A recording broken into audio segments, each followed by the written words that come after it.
Dear friends and students, welcome to my channel Economics Tutorials. This channel I have started in order to give lectures on various subjects of economics. In this presentation, I will give a lecture on microeconomics. So this is the class first of my presentation. So let's start with the topic. This topic will be an introductory topic related to microeconomics. So let's begin with the lecture. This is the index part wherein I will discuss the introduction to the microeconomic theory. So in this part, I will discuss about the various aspects of the microeconomics related to the basics. The first part would include meaning of the theory. In the second part, I will discuss the meaning of economics. In the third part, I will discuss various definitions of economics. The first definition is related to wealth definition, which was given by Adam Smith. The second definition is given by Alfred Marshall. The third definition is scarcity oriented definition, and the fourth definition is growth definition. So these are the some basic definition that you must know in order to understand the concept of microeconomic theory. So here I will not only speak in English, but I will also use Hindi in order to explain you the concept. So this would not be there should not be any language barrier. So let's continue with the presentation. This is the topic of the presentation: Introduction to the Microeconomic Theory. And coming to the topic, so this is the first topic that I'm going to discuss: meaning of the theory. Meaning of theory. Now, if you are a student of economics, you should know what is theory. Theory is a hypothesis. A theory is a hypothesis. Hypothesis means supposition or an assumption. मतलब किसी चीज को मान लेना, किसी चीज को assume कर लेना. उसके बाद मानने के बाद उसकी वैलिडिटी को चेक करना.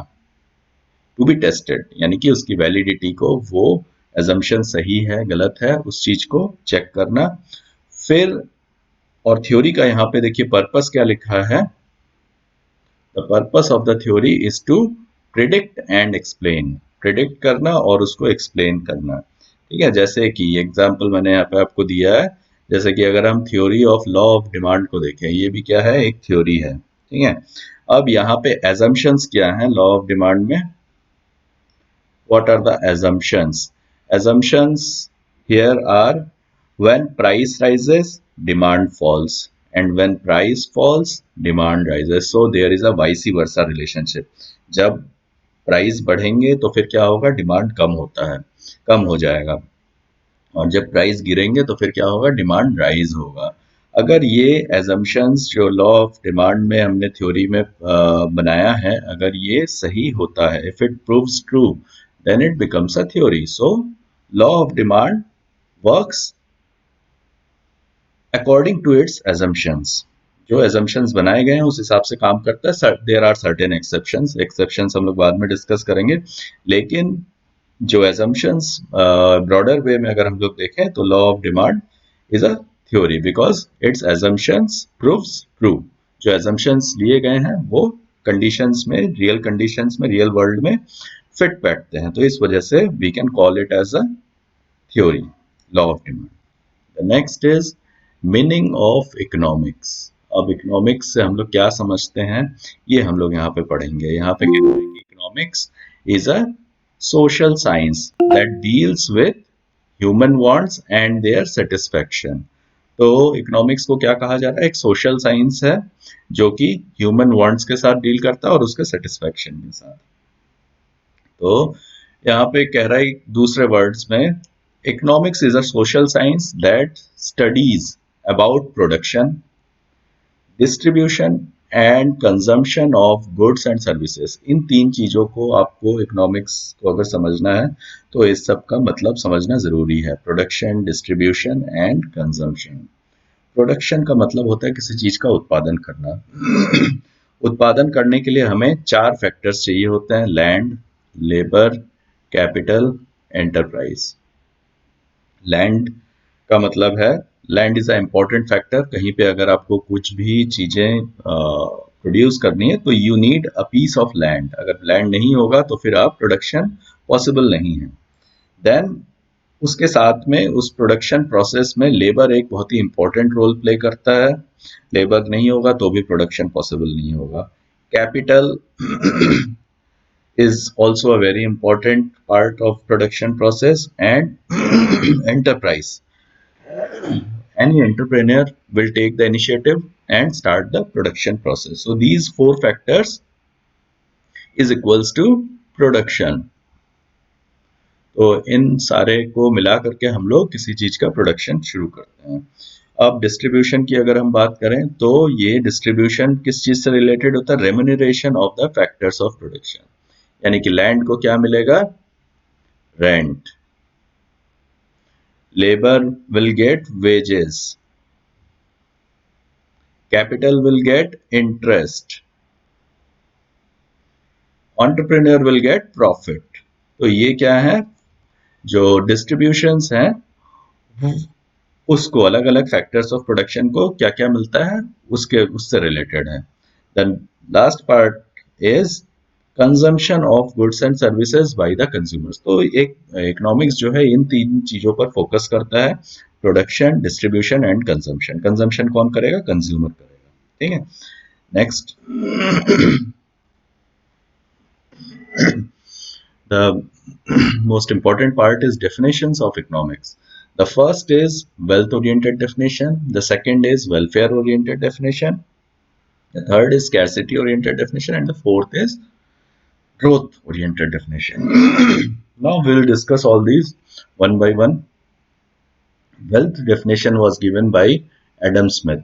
Adam Smith, who is also known as the father of economics. तो इनको economics का father भी कहते हैं। और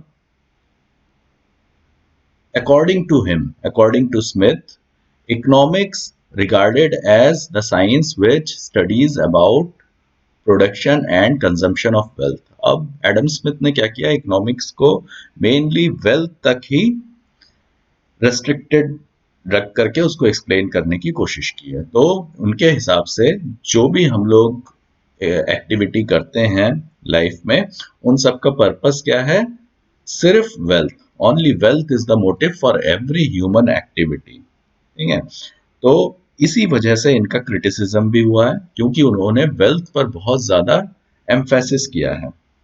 ये देखिए यहाँ पे लिखा है एम्फेसिस ऑन वेल्थ, है ना, बहुत ज्यादा एम्फेसिस किया है। सोशल साइंटिस्ट मतलब जो सामाजिक या सोशियोलॉजिस्ट होते हैं उन लोगों ने इसी वजह से इकोनॉमिक्स को डार्क साइंस तक कह दिया था उस टाइम पे। एडम स्मिथ ने जब ये इकोनॉमिक्स को एक्सप्लेन किया था तो वहाँ पे उन्होंने जो सोशल साइंटिस्ट हैं या सोशियोलॉजिस्ट हैं उन्होंने उनको उनके साइंस को, इकोनॉमिक्स को डार्क साइंस भी कह दिया था। Moving to the next definition, it is welfare definition.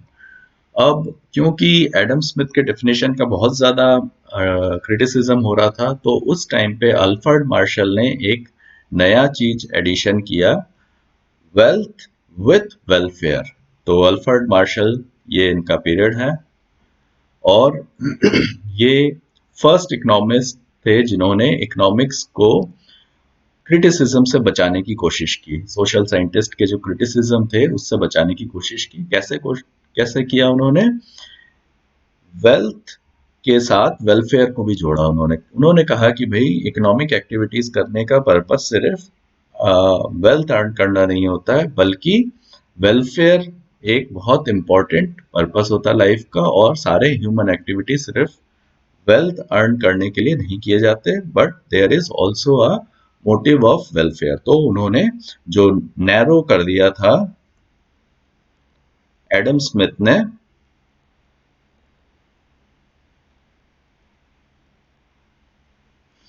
उसको ब्रॉडर करने की कोशिश की। स्कोप ऑफ इकोनॉमिक्स उन्होंने क्या किया? उसको ब्रॉडर करने की कोशिश की वेलफेयर ऐड करके। तो उन्होंने कुछ हद तक सेव तो किया लेकिन उन्होंने एक नैरो कॉन्सेप्ट को, नैरो डेफिनेशन को बहुत ज्यादा ब्रॉडर कर दिया। तो ये एक ड्रॉबैक हो गया इनके डेफिनेशन के साथ। अब हम आते हैं नेक्स्ट डेफिनेशन में। The next definition is scarcity definition. Scarcity definition is given by Lionel Robbins. Lionel Robbins. तो Lionel Robbins ने अपनी एक बुक लिखी है An Essay on the Nature and Significance of Economic Science. तो ये 1932 में पब्लिश हुआ था और इसमें इन्होंने इकोनॉमिक्स को एक बहुत ही अलग तरीके से साइंटिफिक वे में डिफाइन किया। अब इन्होंने किस तरीके से डिफाइन किया? The science which studies human behaviour, relationship between ends and scarce means which have alternative uses. असल में इनके कहने का मतलब है ह्यूमन वांट्स आर अनलिमिटेड। हमारे जो वांट्स होते हैं they are unlimited unlimited but resources are limited. हमारी जो इनकम है वो लिमिटेड है। हमारे वांट्स अनलिमिटेड है, हमारे रिसोर्स लिमिटेड हैं और उन रिसोर्सेस के क्या है? अल्टरनेटिव यूजेस हैं। अल्टरनेटिव यूजेस हैं। ठीक है, तो इस वजह से जो हमारे प्रॉब्लम ऑफ डिस्ट्रीब्यूशन क्रिएट होता है कि हम किस चीज में अपने रिसोर्सेस को एम्प्लॉय करें, किसको छोड़ें और किस चीज पर कंजम्पशन करें। तो इन्होंने इकोनॉमिक्स को कहा कि ये वैल्यू जजमेंट से फ्री होना चाहिए, वैल्यू जजमेंट से फ्री होना चाहिए और उन्होंने इकोनॉमिक्स को एक प्योर साइंस बताया, pure science free from value judgements. ठीक है, तो रॉबिन्स ने एक साइंटिफिक वे में डिफाइन किया, लेकिन इन्होंने भी सारे जो एस्पेक्ट्स हैं इकोनॉमिक्स के उसको टच करने में पूरी तरीके से सक्सेसफुल नहीं रहे। तो हम लोग आगे बढ़ते हैं नेक्स्ट डेफिनेशंस के साथ। The next definition was given by Samuelson and his definition is known as growth definition. तो इन्होंने एक दोनों ही चीजें अपने डेफिनेशन में ऐड करने की कोशिश की है। एक तो साइंटिफिक वे में भी एक्सप्लेन किया है और दूसरी बात इकोनॉमिक्स का जो स्कोप है उसको भी ब्रॉडर करने की कोशिश की। तो इन्होंने दोनों ही चीजें करने की कोशिश की है। तो हम लोग इनके डेफिनेशंस को ढंग से एक्सप्लेन करते हैं। Economics is a study how man and society and up with choosing with और विदाउट यूज ऑफ मनी। अब यहाँ पे क्या कह रहा है? विथ और विदाउट यूज ऑफ मनी। ये चीज हम लोगों ने रॉबिन्स के डेफिनेशन में नहीं देखा था, लेकिन यहाँ पे इन्होंने इसको इंक्लूड किया है। To employ scarce productive resources save that could have alternative uses. इन्होंने रॉबिन्स के डेफिनेशन को भी कंसीडर किया है, लेकिन उसके साथ साथ कुछ चीजें ऐड भी की है, जैसे विथ और विदाउट यूज ऑफ मनी।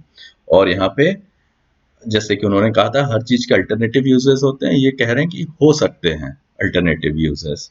ठीक है, और उन्होंने डिस्ट्रीब्यूशन एस्पेक्ट को भी कंसीडर किया है and distribute them for consumption now और इन फ्यूचर। ये देखिए प्रेजेंट और फ्यूचर दोनों को ही इन्होंने इंक्लूड किया अपने डेफिनेशंस में। It analyses the cost and benefit of improving pattern of resource allocation. तो इन्होंने काफी कॉम्प्रिहेंसिव डेफिनेशन दिया जिसको कि हम लोग एक कंप्लीट डेफिनेशन कंसीडर करते हैं इकोनॉमिक्स। तो मैंने आपको ये सारी चीजें बताई, इसमें मैं फिर से आपको एक बार इंडेक्स सेक्शन में ले जाता हूँ जो जो मैंने डिस्कस किया है about meaning of theory, meaning of economics. Meaning of theory में मैंने बताया कि भाई कोई भी थ्योरी तभी सक्सेसफुल होता है जब उसके एजम्पशंस जो बनाए गए हैं वो उसकी वैलिडिटी ट्रू हो जाए। ठीक है, then we can call any theory as valid, नहीं तो इनवैलिड हो जाएगा। अब मीनिंग ऑफ इकोनॉमिक्स में मैंने बताया कि भाई इकोनॉमिक्स एक सोशल साइंस है जिसकी कि हम लोग स्टडी करते हैं related to production and consumption of goods and services. और इसमें मैंने तीन चीजें बताई, एक प्रोडक्शन पार्ट है, एक कंजम्पशन पार्ट है और एक डिस्ट्रीब्यूशन पार्ट है। ठीक है, ये तीन चीजें आप लोगों को समझनी पड़ेगी मीनिंग ऑफ इकोनॉमिक्स को समझने के लिए। Production, consumption and distribution. Production करने के लिए चार फैक्टर्स चाहिए, कंजम्पशन कंज्यूमर करता है और डिस्ट्रीब्यूशन जो रेम्यूनरेशंस होते हैं फैक्टर्स ऑफ प्रोडक्शन के उनको मिलता है। तो इसके बाद मैंने आपको बताया definitions of economics, wealth definition, welfare definition, scarcity definition, growth definition. तो ये एक बेसिक कॉन्सेप्ट था, introduction to the micro economic theory. Micro economics का पार्ट है। आने वाले वीडियोस में मैं आपको और भी जो इकोनॉमिक्स से रिलेटेड सब्जेक्ट्स हैं like macro economics, Indian economy और भी बाकी जो सब्जेक्ट्स हैं पब्लिक फाइनेंस, इन सब के बारे में भी डिस्कस करूंगा। So keep watching my videos, subscribe to my channel. Thank you so much for watching the video and please subscribe to my channel. Thank you so much.